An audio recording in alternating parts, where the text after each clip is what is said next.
Hello, ladies and gentlemen, and welcome back to another edition of Uncaged. My name is Mike Larkin, Season 5, Episode 4, and as always, by my side is my boy DC, Daniel Crimmins. Daniel, we're looking at some Wrestlemania today. The all-time attendance record for WrestleManias. 41 of them almost. And this has set the all-time record. But not for the reason you're thinking. No. What is that record, mind you? The lowest attended WrestleMania, which was Fat Goose. Big Fat Deuces. So, yes, we're looking at WrestleMania 36, COVID Mania, if you will. This episode will feature like WWE does. This will be part 1, and our next episode will be part 2. So, part 1, WrestleMania, which was main evented by The Undertaker and AJ Styles on the Boneyard match. Undertaker's last match. It's a classic, but I will say this before we even get into the card. How crazy was it that they wanted to do it? I think it was going to be in Tampa, right? It was going to be in Tampa. Raymond James Stadium in Tampa, yeah, where the Buccaneers play.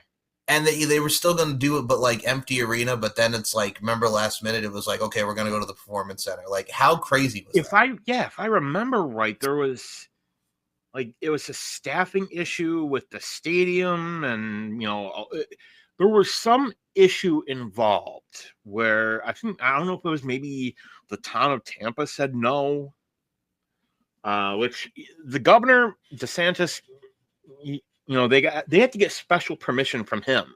Yeah. I mean, that's a whole nother thing. Whole other topic for a whole nother time. Oh yeah. But it was just wild because they're not going to do it. Then they are. Then they're not. Then they are. Then they're not. And I think the fact that they made it work needs to be commended. Oh, yeah, I mean, people will always crap on the COVID era, and you and I have as well, where all of us wrestling fans do. But I remember watching it, and I'm just like, for something that was at the Performance Center and the production that they did and how they made things work, it was very well done from the presentation side of things. But my thing, too, as well, is I was always just like the stop, start. Are they going to go in Tampa or where are they going to go? And then they get to the Performance Center. I'm like, okay, how is this going to look? And I mean, I look at it like this, man, and I'm going to ask you first and foremost, even looking back at it in retrospective, how crazy that it's been 5 years since the COVID-19 pandemic now. Yeah, it's wild. I remember, I remember the last time it was my last job. I remember being in office. It was like right around St. Patrick's Day. Right.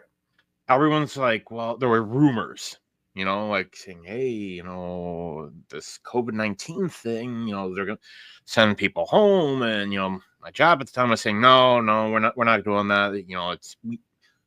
And then, how New York State was. Mm-hmm. Governor at the time, Cuomo, said, hey, no, you can only have a maximum of X amount of people. And randomly, within a course of a couple days, 2 days, it was, they sent out this email saying, hey, if you can work from home, reply to this. And it was like a whole email survey, which if any of you have ever, worked in a blue collar setting, or not blue collar, white collar setting, you get those survey emails, Mike. I'm sure you've probably gotten a couple of them in the past. Oh, yeah. You know what I'm talking about. I know. And then it was just hey, this isn't going to happen, but just if it were to. And then it became hey, report to the office tomorrow because, hey, you got to take a computer home. Right. But it's only supposed to be for 2 weeks. And then it was 6. And then, I don't know. I remember Raw was going normally, and then it was hey, no, we're going to the Performance Center. Okay. That's how it was for me too, is because with my job at the time, I think I had left it just because I wasn't happy with it. And then the COVID thing hit. And then I found the job that I'm doing now, which is thankfully, it didn't take me long to find a remote job. And I'm watching Raw like you, and it's just okay, we're building to WrestleMania. Here's Randy Orton RKOing Beth Phoenix, Undertaker, and AJ. We're really setting the tone for WrestleMania. And Ray and Cena. That was I think that was one of the last SmackDowns, wasn't it? Where yes, Cena's I don't think I'm going to have a match, and then the Fiend walks out, points to the sign. I think that was one of the last. That was one of the last ones, the infamous with Bray Wyatt as the Fiend and John Cena, and then the whole world shut down. Yeah, that was the last SmackDown with people, which is crazy to think about. It was wild, like to think that we're just over 5 years removed from that, and Yeah. it's changed. But you know what? Honestly, Mhm. I still get over the fact that the fact that we even got a WrestleMania. Is even more commendable because we didn't think WrestleMania was going to happen like at all. No. We did And not. even, honorable mention, and I know we crap on him because partially it's true and partially it's fun, Yeah. but that Tony Khan and AEW were able to make it work. I have to give a shout out as well to them because when Cody came out and did this speech and they're going to entertain you with the Young Bucks, and I mean, what was different about how AEW did than WWE? Well, they had everybody that were from the roster in the crowd that made it fun. And then WWE started doing with the PC students, which made it fun in its own right. But And then yeah, the it was Thunderdome. in the Thunderdome, yes. But here's my thing. Watching a show with no people and working with that is very tough. But at the same Yeah. time, like you mentioned, they made it work. But how is it for you as the viewer? Because for me, I'm going to say it was kind of tough on our end too. Like, how was it watching a show with no people? But AEW did have the wrestlers in the crowd. Yeah. It's like there was an interview with I remember with Mercedes Moné, aka Sasha Banks, and they asked her about it. And to get a talent's perspective, it was really cool because she said it was unbelievably difficult. She said because we're used to feeding off the crowd, like knowing that, hey, if this isn't working, let's switch it up and try this.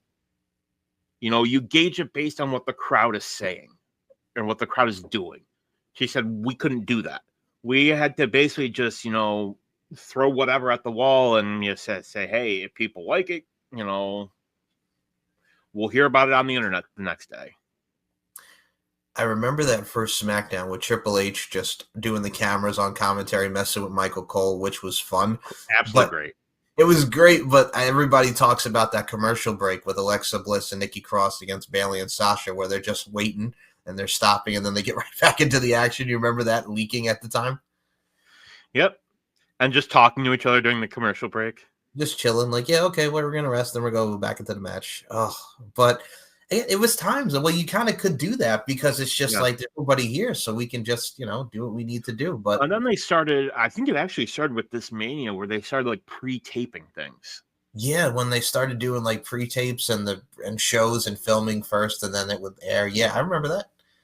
That was it because you had to. I mean, you had to do something because it's like, what else are we gonna do? If we have a chance to redo it, we can redo it. We're not going anywhere. And I remember because we're tonight we're doing night one. Yeah. What was supposed to be night one, I think the main event was initially supposed to be Bill Goldberg Goldberg defending the Universal title against Roman Reigns, who at the time was not tribal chief. He was the big dog. the big dog. The big dog. But given Roman being immunocompromised, recovering from from cancer, he didn't want to take a chance, so he basically said, "No, I'm going to sit it out." And so it's like, okay, what do we do here? Braun Strowman, who was already driving home, and he said he had just gotten home when Triple H called him and just said, "Hey, here's the situation. We need you. Can you get back here?" And he drove. Oh, no, he didn't drive. I think they flew him. Did they fly him? Okay. If I'm not mistaken, I think they flew the jet, like the corporate jet, to him because they needed him back like the next day. Okay, that makes sense. Yeah. But the thing too is like you have to look at it from Braun Strowman's perspective too. Like they had him lose the Intercontinental title in that 3-on-1 match with Sami Zayn, Cesaro, and Nakamura, and then here he is going into a world title match with Bill Goldberg. And Goldberg. And here's the thing: I know we're going to get to the match, but I was happy for him because he finally won the big one. But at the same time, do you agree that it was kind of 3 years too late? It was, but I think it was like they looked at everybody that they had, all their options. Is like, well, Oh, this person, I don't know. Well, they could have used Bryan Danielson, but he was going for the IC title, wouldn't have made sense. Or here's an idea: Mhm. shouldn't have taken the title off Bray Wyatt to begin with. That was my other thing. So I'm gonna we'll mention this. I am still salty over that, Bill I am Goldberg. too, Bill Goldberg, even though he didn't want to do it, but he So was. he says. Yeah, well, he said he didn't want to do it. It was not right for a part timer to win. He said, as when I got on the plane, I was losing, but when I got to the building, I was winning. You could have So still he says. So, But I will say I do believe that was a Vince call. yeah, I do believe that too. So they have Bray Wyatt lose to Bill Goldberg in that Super Showdown. Terrible match. Oh God, absolutely terrible. That friggin' jackhammer still is embodied in my head. To me, that was more like a spiked DDT. Spike suplex, brainbuster. It was horrible. But my thing too is like they had a tweet with Roman talking about the big dog, and it's set up to spear versus spear. And I'm thinking to myself, I know they did some things in the Royal Rumble that year, but I did not want to see Roman Reigns versus Bill Goldberg at all. They had the contract signing, and I'm just like, Roman's going to win it back. But then Roman, being smart, was like, no, I'm not taking a chance. But I also think at the same time too, if we didn't get that, we wouldn't have gotten the tribal chief. And he was even like, I'm tired of this effing gimmick. Like, I'm tired of being the big dog. I need a resurgence. I need a gimmick change. And like you, I would have rather seen Bray Wyatt and Roman Reigns. You could have built off the Shield and the Wyatt family and had fun with that, but that's not what we got. And if you think about it, like when we talk about the what ifs, mm-hmm. If the match had gone on, COVID hadn't happened,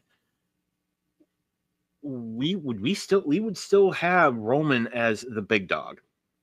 Yeah, I don't necessarily think we would. Succotash. I honestly don't believe. I mean, it could have gotten to there, but he would not go right into him. Not this level. No, not this level. No, and we wouldn't have gotten the epic matches he had with Jey Uso, which was amazing. That's the Jey we need. Yes, for this WrestleMania, that's the Jey we need going against Gunther. Not that I'm doubting myself, Jey Uso, but we did get a little nice thing with him and Gunther and Jimmy on Raw with the blood, which was cool. And I mean, that sets the tone for 2 weeks. But I think this right now really showcases what you can do without a crowd and how you can make things work. And it did. And I mean, for me, I'm also always going to say this about going into this WrestleMania. I had some expectations because I wanted to see Drew McIntyre win the title from Brock Lesnar. It's unfortunate that he did in front of nobody, but he got the win, which was a plus. He did. And then defended it right after against the Big Show. God, that was so bad. We'll get into that when we get so random. It was random too, like him and the Big Show for the title. I'm like, all right. And then they showed it on Raw the next night. I'm like, good God. Like, why? Why are we doing this? So, and it's even funny that we're even recording this now, Dan, because it's officially been 5 years since WrestleMania 36, because it took place on April 4th and April 5th. And wasn't this already taped? Like, they taped this WrestleMania like the 25th and the 26th. Like, I think so. Which is crazy. They had to edit it. Yes, which is crazy to even think that they taped a WrestleMania before it actually came out. Like, that's another thing that like blows your mind, because I had to tape it beforehand. And we so we do the first match. We had one pre-show match. Before we had Cesaro versus Drew Gulak, which Cesaro won via pinfall, which should have gotten more time because those two could go.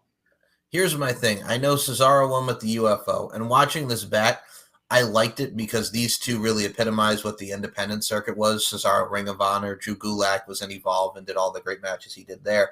But as I'm watching this, I'm like, okay, it's too short.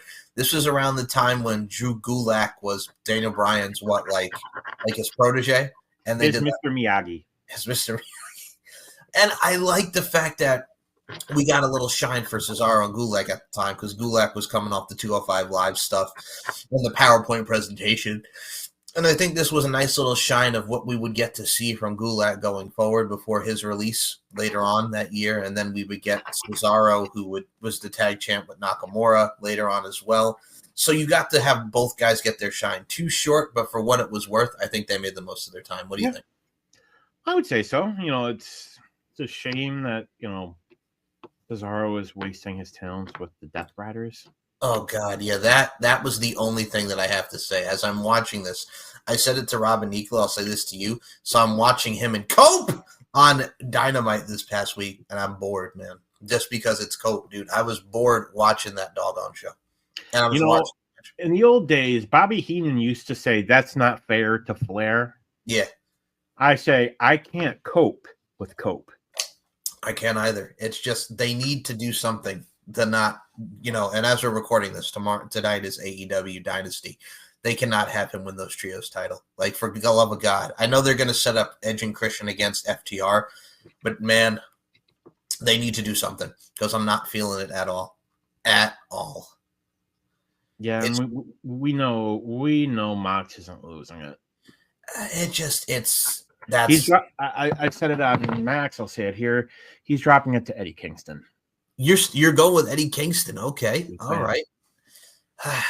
I mean, I'm gonna say he loses to like one of the Owen Hart Cup participants, but we'll see. I don't know. I honestly don't. And I even groan just thinking about it because AEW has completely lost me. And like we compare it to the COVID era, like when you had Moxley as the champion, he's going against Eddie Kingston and he's the fighting champ. He just won the title from Jericho at the time. And I'm watching that era and I'm like, can we get this Jon Moxley back, please? Please? Yeah, not the Kenny Omega death match. No, not that one either. Oh, the Taipei death match. Jesus. And we had the first match we lead into for the WWE Women's Tag Team titles, Alexa Bliss and Nikki Cross versus the Kabuki Warriors, Asuka and Kairi Sane.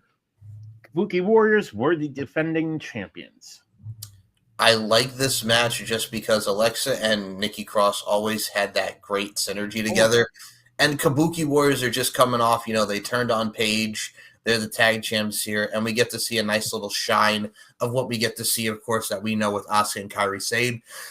It really did showcase both teams. I enjoyed it. Nikki Cross hit the purge, that little swinging fisherman neckbreaker that she does, and then the Twisted Bliss 1, 2, 3 on Kairi, and Alexa Bliss and Nikki Cross win it. Now, if they're smart, and this is where I'll tie it in with today's WrestleMania, I would love to see, because they got that gauntlet match on SmackDown next week, as the surprise team, Alexa Bliss and Nikki Cross, and we get Alexa Bliss and Nikki Cross against Liv Morgan and Raquel Rodriguez. Would you be down to see that? Oh, absolutely. I think that's definitely a really solid option that you can go with. Uh-huh. Personally, I eventually, now that she's free and clear, I would love to see Paige and Rhea as a team.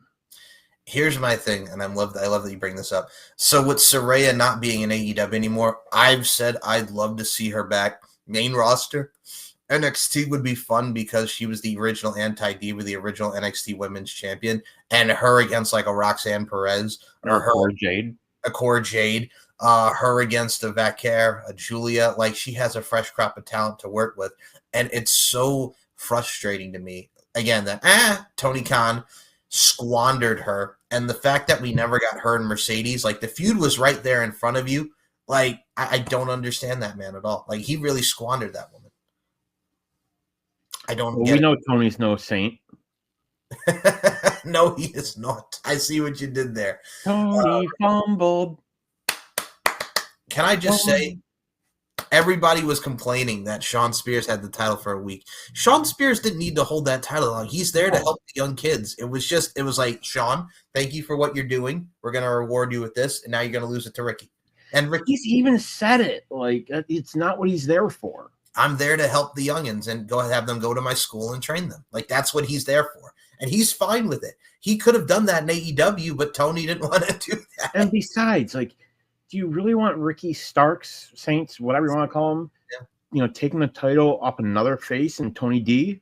Yeah, right, exactly. And the perfect person to do it, which is another way to shove it up Tony's ass, being Sean Spears. So, I mean, I'm happy for Ricky. I think he's going to do wonders with that title. Him and Ethan Page now for the North American title, I'm here for it. Ethan Page is going to wrestle at Rebellion for the TNA World title. Like, the synergy and the relationship is there, dude. I'll pay you. I'll pay you. Before we get into the next match, please don't leave me. Don't leave me. I love you. So before we get into our second match, so there were changes in participation that we have to definitely bring up here. So The card underwent some changes due to injuries and issues that arose related to the ongoing pandemic. Triple H confirmed that due to the circumstances, nothing would be held against any of the wrestlers who missed the event. He also stated that all the talent competing were there voluntarily capacity. However, this has already been planned before the changes in format and location brought about from the pandemic. So here's what got switched up. The Andre the Giant Memorial Battle Royal and WrestleMania Women's Battle Royal were not scheduled to occur at WrestleMania 36 to limit the number of wrestlers in the ring at the same time. Roman Reigns, again, as we mentioned, was taken out of the match with Goldberg, being immunocompromised, and Braun Strowman would be his replacement. Andrade was scheduled to team with Angel Garza to face the Street Profits for the Raw tag titles, was removed from that match due to an injury, and was replaced by Austin Theory. Additionally, it was reported that The Miz had contracted an illness and was pulled from the WrestleMania card in the Triple Threat Ladder match. Dana Brooke was originally advertised to be a part of the SmackDown Women's Elimination match, but was taken off the card for precautionary quarantine. And Rey Mysterio was also reported to be in quarantine, but he had not been advertised for a match, though was reportedly going to face Andrade for the U.S. title, which that I will say, I am sad that we did not get that match because that would have been a banger. Oh, absolutely. Like, those two were fantastic. And I look at it from a stance like this, dude. Like, you had so many different ways, and I'm going to ask you this before even we get into that match in a little bit. Austin Theory's early WrestleMania being on this, what were your thoughts on him replacing Andrade? He wasn't ready. He was not ready at all, and I'll even say I will say putting him with Grayson Waller is done wonders for him. Like, you're getting people to cheer for him now. Well, yeah, because Grayson's such a douche, and you want to see him turn on Grayson Waller. Like, doing the whole, like, yeet, wanting to yeet, and Waller just looks at him. Like, really? Like, you're going to eat? He's like, what? Like, that has been done such wonders. And I've said this, after the Cena match, they needed to do something with him because he was just kind of like going this way. And it's like putting him with Grayson Waller, like you mentioned, worked there. Great tag team, former SmackDown tag champs.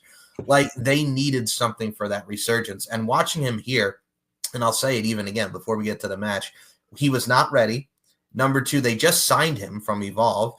And number three, he was not as mature as he is now, and he was not ready to take the responsibility. He didn't have the way. I see what you did there. All righty. And speaking of the way, we move on to our second matchup on this card, as it is Elias against King Corbin. I'm going to tell you straight up and down like 6 o'clock, Daniel. I don't even know why they were feuding. Do you remember why they feuded? I just remember Elias turned babyface, and obviously Baron Corbin had won the King of the Ring that year, and he had done the god-awful feud with Roman and the dog food. That ended, and then he went right into Elias, and I'm guessing he made fun of him for being the king, and then they had like a couple of brawls. And dude, I don't even remember why they feuded. Like, the match in itself was. So if I remember right, like, there was a whole thing where, remember that weird platform that used to be in the Performance Center? Yeah, didn't King Corbin like throw him off of it? Yeah. That was the basis of the feud. He threw him off the platform. Something like that. That's what like made this match happen, and it's just like, all right, sure. This match is this is a PB match. A PB match. I'm watching this match and I'm like, it's okay, it's fine. Like, the whole thing was Baron Corbin tried to cheat. The ref noticed it. Elias then had to roll up on Corbin, who was arguing with the ref, and then they won. Like, that's literally what it was. It was back and forth. Baron Corbin's going to cheat. Elias rolls him up because he gets distracted with the ref. 1, 2, 3. It was fine. It was short. Did you have anything to do with this? Any connection, or you just thought it was meh? Yeah. And I'm an Elias fan. I am too. And I mean, Baron Corbin. I walk with Elias. I do too. Or Elijah, as he's now known. Are you shocked that even though they had like the righteous stuff, like you were thinking he was going to go to Ring of Honor, but then he signed to TNA? Yeah, like, to me, that just feels like a lost, opportunity. You had something there, but again, Tony, Elijah, TNA, I'm liking that because we get to see now Elias maybe possibly on NXT for the future. Absolutely. And I think he's going to do wonders in the TNA division. Like him, Elijah, it's a cool name because it has that Bible reference. But I also look at it like this, man. Like, he's still reinventing himself. He's having fun. Baron Corbin in his own right. I mean, he was just in the MLW Battle Riot, Battle Royal. He's doing Maple Leaf Wrestling. He's doing Bloodsport. Like, that dude is making the rounds. Yeah. What the hell's his new name now, by the way, on the indies? Yeah, that's gonna bug me now. What the hell was his new name? One way to find out.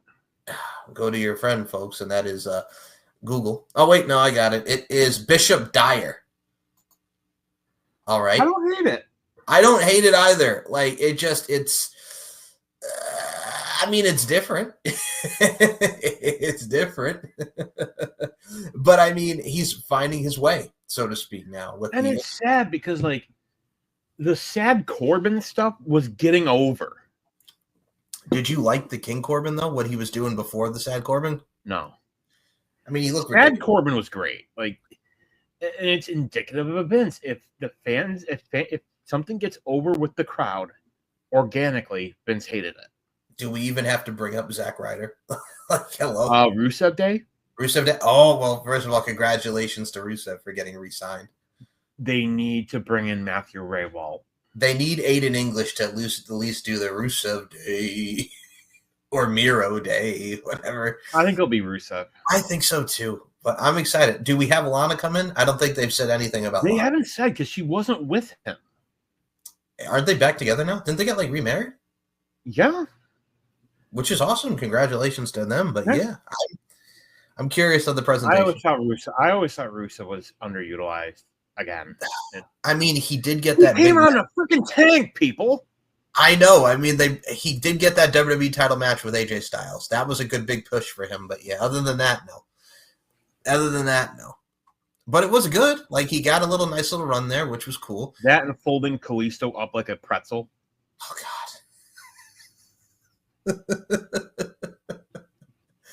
Oh boy! Speaking of folding you up like a pretzel, we'll get into our next match: Becky Lynch and Shayna Baszler for the Raw Women's Championship. This pissed me off. Technically, it was a handicap match. Oh yeah, God. Technically, Now, was she pregnant at the time of this? I think she was. I don't think she knew it yet, if I'm not mistaken. And if I'm not mistaken, I think this was her last match before. Yeah. I think Money in the Bank was like maybe a month after this. It was like a month and a half, and then Asuka won, and then Becky's like, "Here's the title. I'm going to go be a mom." Yeah, it was about. This was her last match. Aside, Asuka's reaction there was legitimate. Asuka didn't know. Oh yeah, that you're going to be a Like mom. when you see them open the briefcase and she's looking like, what is this? What is this? It's like, no, you're the champ. Like, be like, hey, here you go. You're the champion now. I'm gonna go be a mom. So I like stuff like that. You know, the genuine reactions. You know, we don't get them a whole lot. Oh no, and I mean that stuff was cool just because it was the first time a Money in the Bank was for an actual championship. And I mean, I'm watching this match with Becky and Shayna. Like, this is Shayna just coming to the roster. She was like, in the Royal Rumble, came down to her and Charlotte. Like, she was being pushed to the moon. She eliminated everybody in the chamber. And then we get to WrestleMania. Quickly, she bites Becky Lynch and the blood and whatnot. Like, they're making her a killer. She's a killer. And then you get to this match, and it's a good match. Like, they're going back and forth. Shayna's doing her submission magician stuff, and Becky's fighting her back with all her might. And then Becky gets her after reversing the Karafuda clutch, very much reminiscent to like Bret Hart and Roddy Piper from WrestleMania, that pinning sequence. And Becky wins. And I thought to myself, you had an opportunity to give this woman the title. But Vince, and she actually said this, Shayna, on Renee Paquette's podcast. At the time, it was the Oral Sessions before it became the Sessions. So Shayna Baszler was like, Vince liked me. He thought I had a unique look. And I was telling him about my style, and he goes, okay, do that style, and just from now on, don't even sell anything and just mollywop people. So she beats a PC student, a enhancement talent, and she's doing the MMA style, and Vince was like, that was great, keep doing it. And then she had a match with Natalya. Vince didn't like it, so they had to redo the match, and Shayna wrestled normally, like a normal wrestling match with Natalya back and forth, and then Vince goes, I didn't like that. It's like, but you wanted me to be this MMA submission, and then when I do it, you don't like it. And then that killed her push. So let's start first with the match before we talk about Shayna's killed push. What were your thoughts on Becky and Shayna? I think, I like both of them. I'm a Becky fan. I have been advocating for Shayna for years. You know that. Oh, yeah. this would have been the perfect opportunity for Shayna to be it. Yeah, but they squandered it.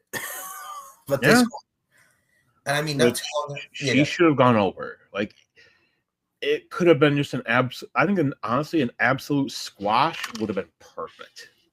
Agreed. I mean, after this, her and Nia Jax would become a team, and they would become the Raw Tag Team Champions. And Which then they would feud.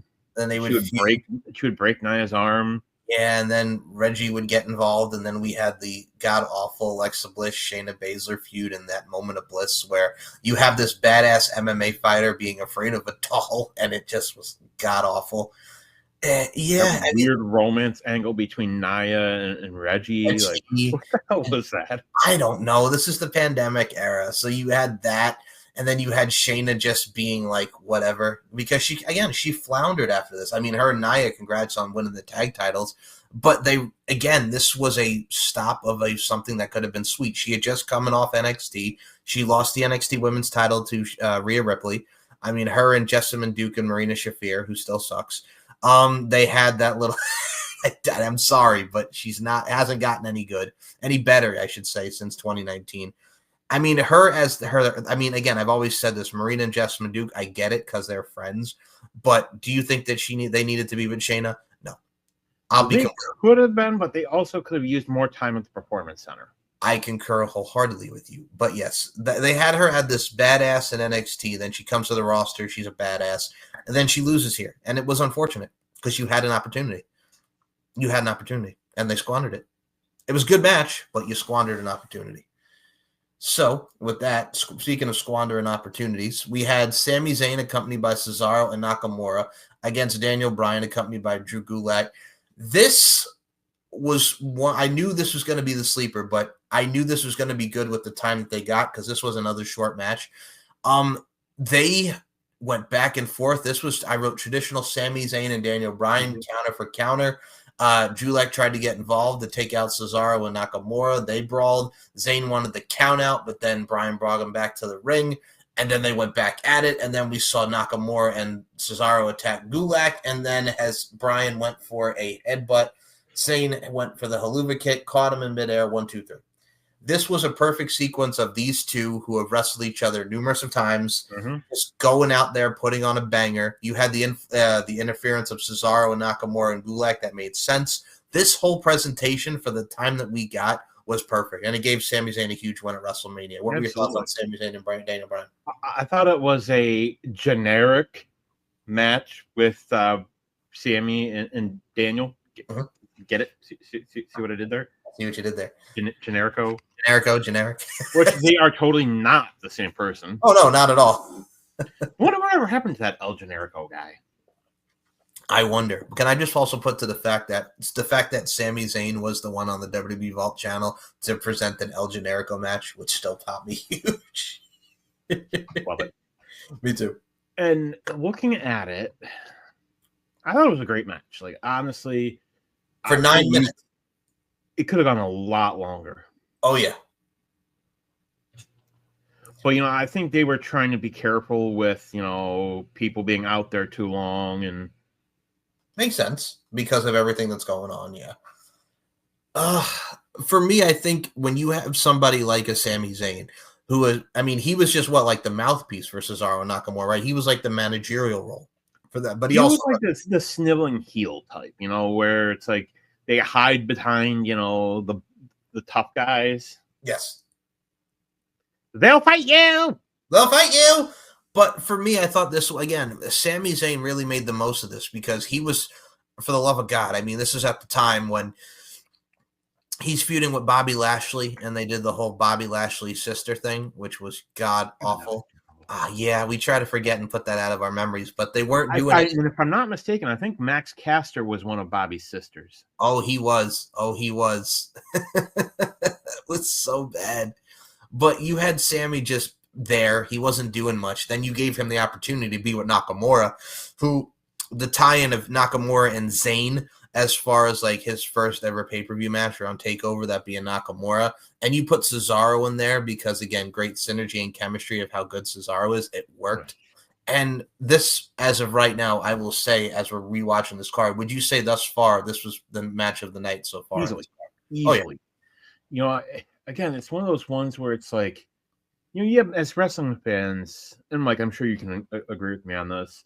yeah. There are some matches where it's like, okay, this has gone on way too long. And then there are others where it's like, give me more time. Yeah. This is one where honestly they could have gone another 20 minutes. If not more. But what they did, they made the most of it, and I was mad at it. There are some people that I truly feel are incapable of having a bad match. You know, people like Bryan Danielson, Cesaro, Nakamura, Sami Zayn, like literally any of those guys, I don't think could have a bad match. And Kevin Owens, which we'll get to, but speedy recovery to Kevin Owens. Dude, that broke me on friggin' SmackDown. Him just like, my neck, I gotta go have surgery. I don't know when I'm gonna be back. And then that piece of shit fan goes, "You're full of shit." And then Kevin's like, "What did you just say?" He goes, "I'm sorry, man. I thought it was a part of the story." Like, you really had to yell that. As the man, everybody's like, "But oh, it didn't seem like," yeah. Well, how would you like him to cope with this? Like, he cope. He was upset. He's devastated. He's distraught because he was going to wrestle at WrestleMania in this high-profile match. He's and now trying to keep it together. Yeah, like, he was so, like, emotional. And he even said, if you saw that, we're going to play it when we do the weekly review, but he was, like, pissed off that it got leaked. Yeah, like and it sucks because, again, Kevin Owens is one of those guys where we all know how good he is, but I think, to me, he's on one of the all-time greats level.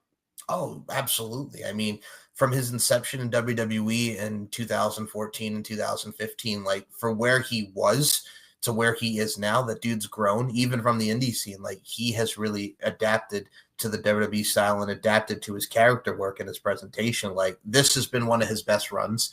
I mean, how can you not even look at the body of work that he's done even before he hurt his neck or dealing with the neck injuries, the bump that he took on that Alabama Slam the ladder, the match he had with Sammy where he takes the Blue Thunder Bomb on the barbed wire chair. Like, the dude was putting on performances even before this. With a broken freaking neck.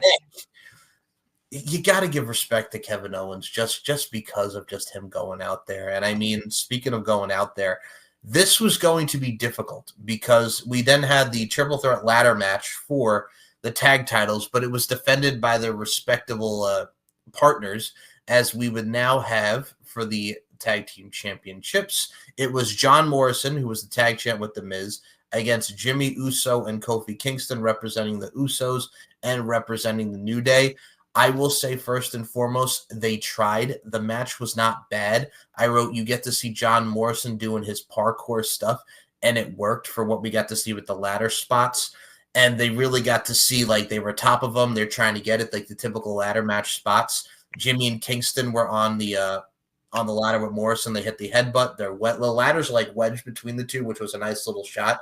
And then Morrison fell, grabbed the titles, and he retained for him and The Miz. Like, for what they did for each respective guys, pretty much a triple threat match in a ladder match, it was fine for what it was, and the right team went over. What'd you think? Absolutely. You know, before he was Big Jim Uso, before he got murdered by Gunther. Yes. Absolutely murdered. Absolutely murdered. But I thought for what it was fine. You know, it was just weird to see tag team titles defended in a non-tag title setting. Again, you had to make the most of what you could. Yeah. And I think with the participants involved, you knew John Morrison was going to do something nuts like we've seen him do in ladder matches. Jimmy and Kofi, like, Kofi's done wonders in ladder matches and his aerial assault.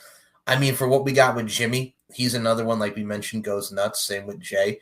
And I think even if it was going to be with all of them, it still would have been good. So it's just like, how do we substitute the spots that were going to be with Miz and Big E, and we put it into our match? So that's what they tried to figure out. And I think for what they did, it worked. If I'm not mistaken, I think I heard that Miz got COVID or something. Yeah, Miz got COVID. Miz, I believe, he was out with COVID, and that fucked up the plans. But I mean, you had three prominent teams at the time, and John Morrison and The Miz. Was it the same when they had, like, the dirt sheet in 2006 and 2007?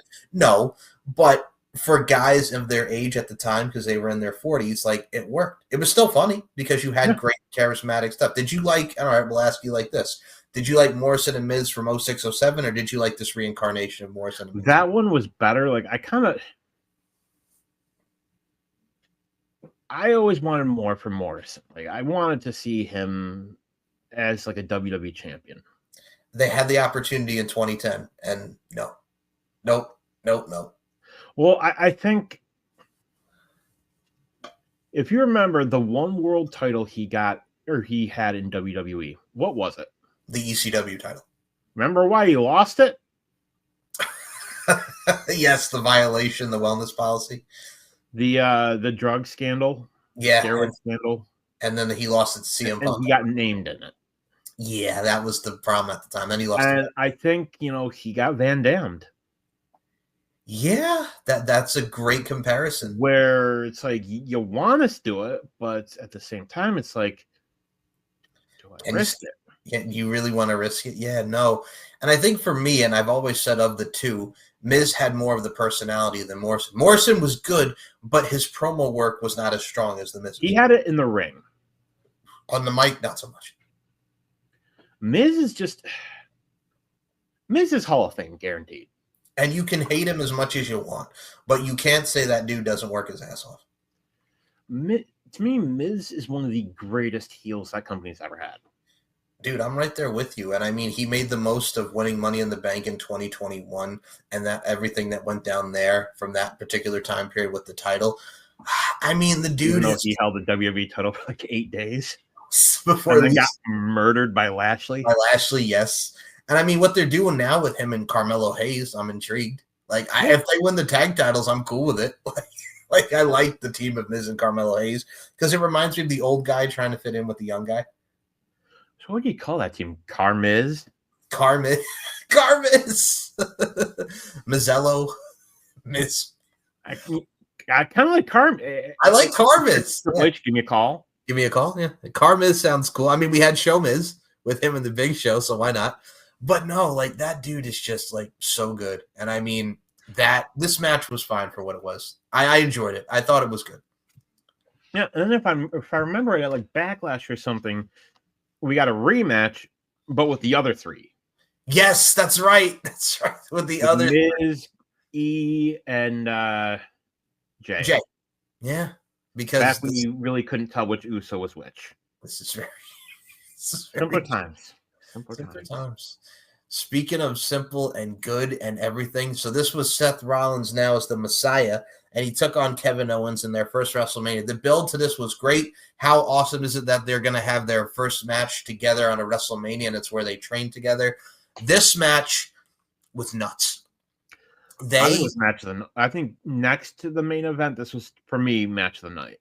Oh, dude, like, for me, they went balls to the wall. So we had a DQ win for Owens after Rollins attacked him with the belt. And then he just was like, no, we're not doing it like this. So then we had a no DQ. Then they fought all around the PC. And everybody knows where I'm going with this. The best spot of the match, he comes off the WrestleMania sign with the elbow through the announce table. Holy crap. That was an amazing spot. Can we just talk about that? It's sad because they wanted to do it at the stadium. Yeah. And Kevin Owens, he's even said since, he said, I really wanted to do that. Like, I wanted to so badly, I wanted to do that spot. And he said, when they brought it in, I said, hey, can I still do this? And Vince basically said, sure. And he did it. And it came out perfectly. And I think if this is going to be really Kevin Owens' WrestleMania moment, because if you really look at Kevin's moments, like his first WrestleMania, he's the ladder match for the Intercontinental title. Of course, him and Sammy against Daniel Bryan and Shane McMahon. He's had some moments that were really good. Him and Chris Jericho. With Stone Cold. The match with Stone Cold. All right, so that would happen 2 years after this. But at the time, I think this was his biggest Mania match. But I think of the two, and I'll say this right now, the Stone Cold match really set the tone for Kevin Owens at WrestleMania. I mean, for someone to be trusted with Stone Cold and have a great match that they did. For Stone Cold to basically come out of retirement and just say, okay, yeah. Okay, I'll do this match. Think how many people they've tried to do that with. Do you know how bad I like cringed and kind of just was like, because I was so shocked. If y'all remember that match, this man took a suplex on the concrete, and I'm like, what the fuck? Like, I literally gasped when he took that suplex on the guy. You know what I'm talking about. Like, Austin, you're not a young guy anymore. You're older. You're in your 50s, man. Like, you don't need to be taking this bump. What are you doing, man? Oh, But like, no. for a couple minutes, like, you forget that he's an old man. Like, to me, like, I remember watching the thing like, this is the old Stone Cold. It is. And then you realize. And he proceeded to get drunk during and after the match. Like that. He was gone. Like, you could tell he was gone. He was. And I mean, someone who else was gone. I mean, if you take it back to Seth Rollins, like the year prior to this, he beats Brock Lesnar. And then he's booed and quickly. Then he's booed and cheered because they put him with Becky, his wife.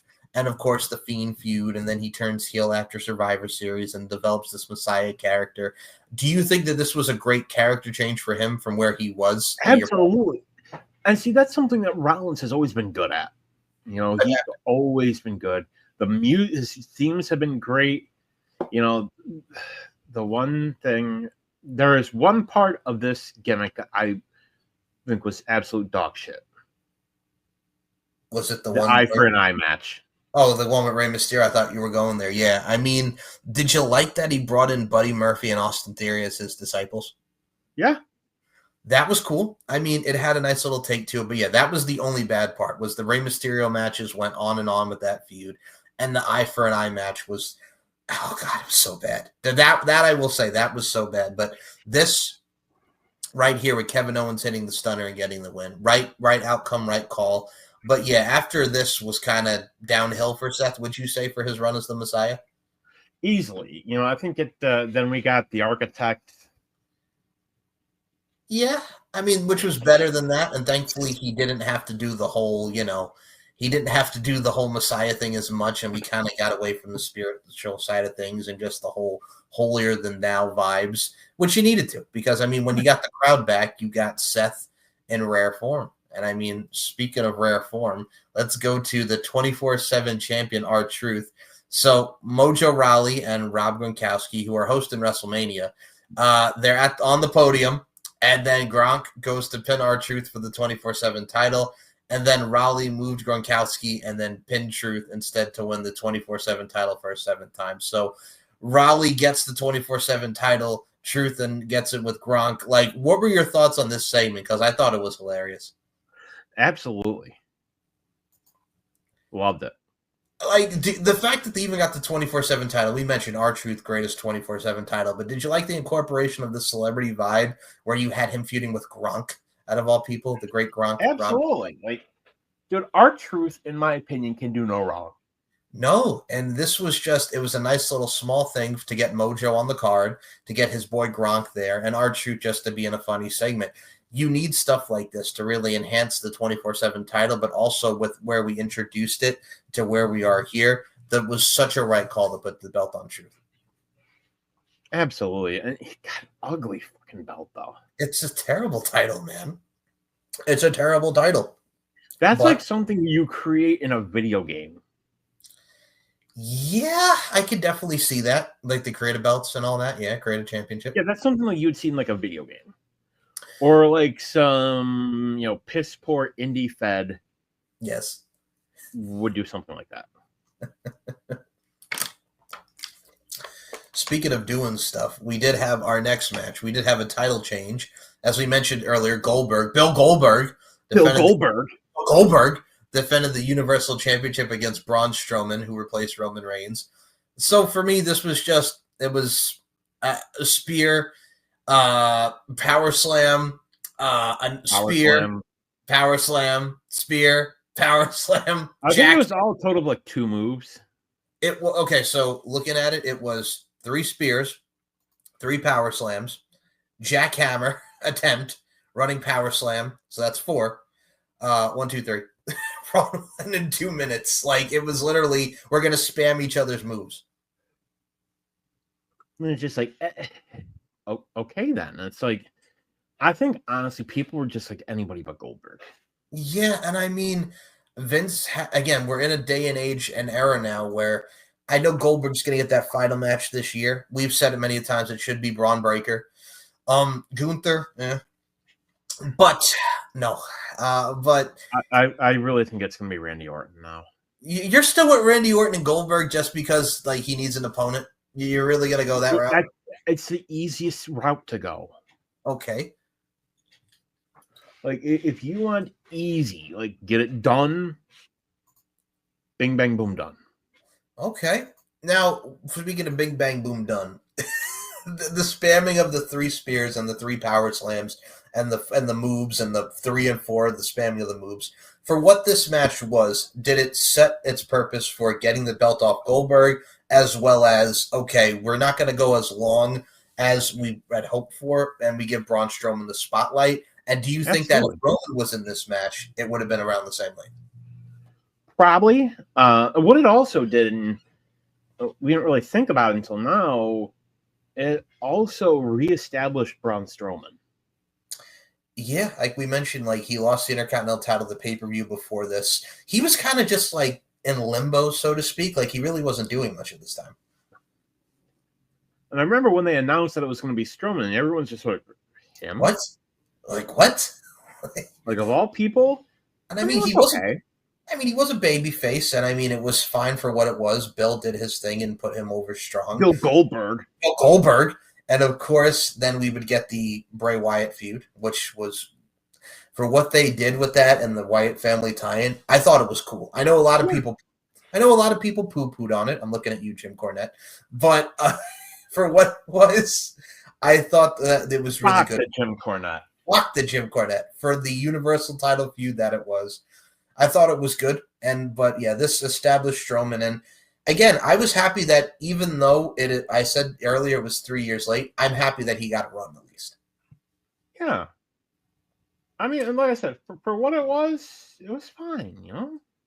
And for a final run, we get now to the main event of WrestleMania Night 1.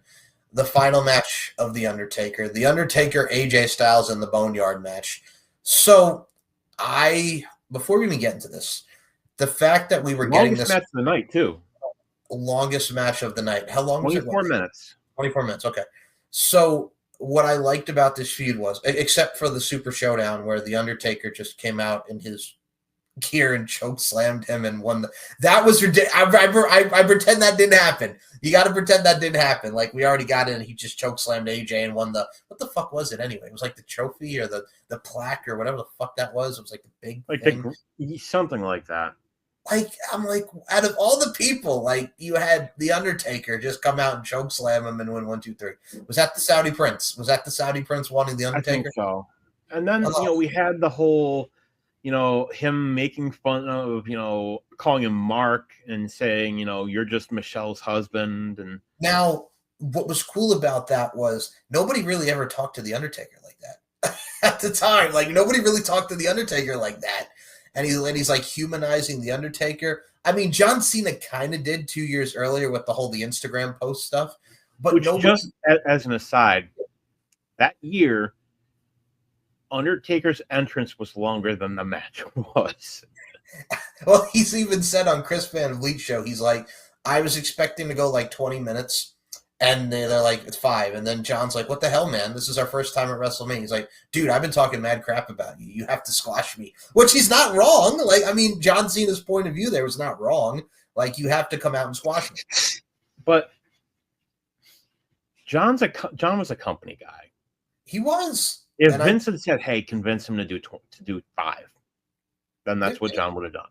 And that's what John would have done. But, I mean, with this new role of him now as the heel after 22 years, I mean, him and Cody, I will say this. The last promo that they did where he got the Crossroads, that was the best one of the face-offs that they've had over there in the UK. That heightened it to where we are now at WrestleMania. So I think that has me more intrigued with that. And what intrigued me really about the Taker Styles thing here is the Undertaker cut the promo, try me, I'll make you famous. So it was a nice blend of the Undertaker, the American Badass Undertaker, and Mark Calloway, which I think that was what really heightened everybody's interest, that promo in itself. Oh, easily. we wouldn't know it at the time, but with this being Mark Calloway's final match, Right. and I think he even said it on Van Vliet where he knew. He said we stopped to take a break, and I stood up, and he said, "I knew this was it." I mean, you also have to give him kudos because like his brother like died like around this Just like time. a day or two before. Yeah, and like they're putting this match together, and I'm just like, that's got to be hard because of the family member and everything. And I'm just like, it's unfortunate circumstances, but for what they did. Now, if this was in a stadium, would this been more like a buried alive match, or what do you think that would I happen? think so. I think it's probably what it would have ended up being. Yeah.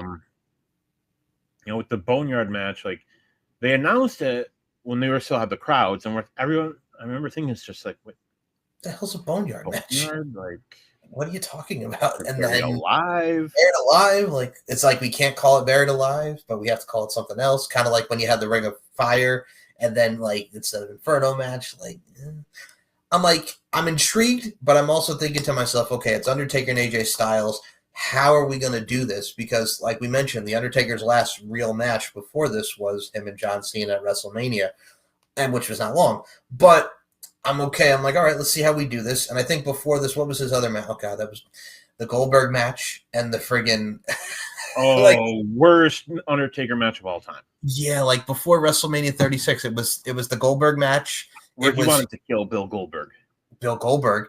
It was what else was it? Oh, it was him and Roman against Shane and Drew, which was not bad. That one was all right. But no, like and I think before that we had Brothers of Destruction versus DX, which oh god, was terrible. Like that was my other thing going into this. I'm like, I don't know if I want to see him wrestle because before that he had like a lot of stinkers. Like before this. And Undertaker said he was getting to the point, and he said it since that. He said, up here, he said, I feel like I could get my gear on and be ready to go tomorrow. Yeah. He said, but my body's telling me, dude, no.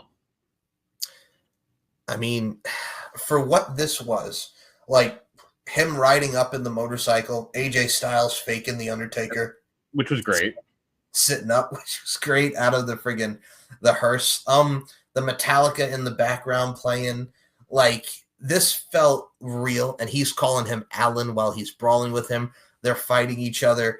And of course, it gave us the infamous meme of he has him in the hole and then gong, and then Undertaker standing right behind him, which was such a cool image. It had the influx of the Good Brothers when they're fighting on top of the friggin' what the hell was it? It was like a house, kind of like big old like a tool shed kind of thing. Yeah, and they throw them off. Like Gallows and Anderson don't get the credit that they deserve because they friggin' were a great part of this presentation, and they're hitting each other with the shovel, and they're just beating the crap out of each other. And then of course the big boot into the hole, and he's like, "Please don't bury me," and he goes and he buries him. Oh, dude, this whole entire thing. You go first before I even get into it. And the whole thing where towards the end he's like, AJ is basically saying like, I'm sorry. He said, I thought it was just Michelle's husband. Should I call her? Should I call her? Just the whole "don't bury me." That, I mean, exactly. Like, to me, I will say this. I think, to me, this was not the Undertaker. This was like one match of Mark Calloway. Oh yeah, and I mean, he had the whole American Badass mix with the whole Phenom attire on. AJ Styles was just like, all right, I want to work with him at WrestleMania, and damn it, I'm going to give him the match that he deserves. Like, everybody had a point to prove, and then, of course, The Undertaker wins. He gets on that motorcycle, puts that fist up. You see the Undertaker symbol in the background on flames, and then he just rides off into the sunset on that motorcycle. And he, much like your cat, just riding off into the sat there. No, but as far as him running off into the sunset, dude, that was a great image. And for what they had and the presentation, that was a hell of a send-off for the Undertaker. Oh yeah. Like, I can't think of anyone better to be Taker's last match. Did you also get emotional at Survivor Series where he puts the hat down and that was it, like for the Undertaker's official retirement? Yeah. Oh, like that was a hell of a year for the dead man. It really was. And that was a hell of a night one for WrestleMania. So overall thoughts, I know we went into the deep dive in this and our overall assessment because there was a lot to really take in. What were your thoughts watching back night one? I thought it was absolutely great. You know, you had a lot of great matches, not really a lot of stinkers though. No, I think the only one that I was kind of very meh on, and it wasn't a bad match, but it was just kind of there, was Elias and King Corbin. I think every other match, The everybody. women's match was kind of The Alexa Nikki Cross against Kabuki Warriors? No.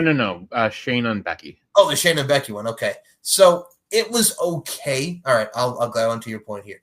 Becky and Shayna, like we mentioned earlier, it was okay, but it kind of felt like it was there. I think it needed a little more oomph to it because if you're building Shayna as this killer, we need more intensified action here, you know? But hey, so, yeah. I still say it was a handicap match. I know what the I didn't know she was pregnant. But like, yeah, if you guys have not watched it back, and I urge you, and like I said, I don't really go back and watch a lot of the COVID era stuff, but really looking back at this and watching how everything presented itself, and you and I both know, like, we're not the type of podcasters who go move by move. We just go by what we saw. Dude, what we saw was actually something that was not bad, and I'm actually glad that we got to watch this again. And they made it, the big thing is they gave us WrestleMania when everything was just so negative. You're seeing news stories of people dying and things are shutting down. Families can't be together. People are losing their jobs. And that we still got WrestleMania. I think with anything in life, and I'll even include this. So obviously Dan knows this and we all know it. I do this stuff with LFC, right? Even at the time, did I ever tell you that we actually got a lot of crap during COVID? Did I ever tell you this? Oh. So LFC ran Sturgis in the summer of 2020, and everybody was like, you guys are really going to Sturgis because, of course, COVID and everything. But I'm like, we took the measures. And also, we also have to look at it like this. Much like WWE, people need an escape from reality, and we're going to give them that escape. Like, we need to do something that makes people happy because it's not good times. And wrestling was that. LFC was that. Any form of entertainment was that. We needed to escape from our harsh reality here, man. Yeah, I mean, it's like that's what wrestling or movies or music or video games or whatever your choice is. It's what it is. It's an escape. Like, life's not easy. It's not, but I mean, I think life not only is what you make it, but it's about the moments and memories created and moments and memories yet to be created. And say what you will about the COVID era, but this certainly was a moment looking at WrestleMania with no people and constantly thinking, like, how are they going to pull this off? And they did.